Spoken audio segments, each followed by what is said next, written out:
ꯌꯥꯏ 08 Motivational Quotes and Poetry channel asibu yengbiriba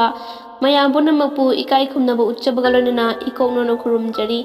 ngasi ahanba sereng oina mayamda khudol tamjanabagi tamakta putuna lakjari sereng asigi mamingna imagi maming sereng asibu ibirakpana M Netrajit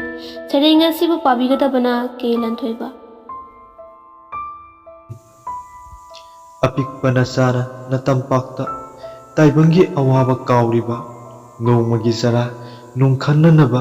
laibakta humang chenthariba Kanagidama khalli nangna Hayengidama nattabrane ima Nang nattana malepsida Tungi khanbinaba kanalai Miot minai Mifu misai Mayoknariba thauna phana Chatnabini nangi hongna sani Naramchat oikrabani Taibangda hayu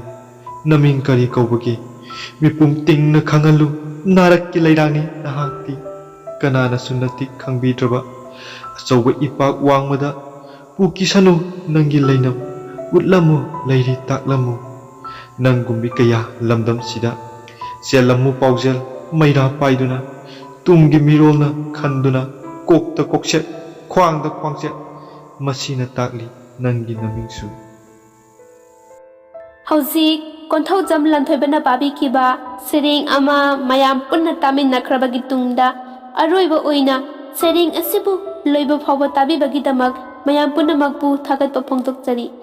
loina na makha na channel asibu nungsibiduna support to biyu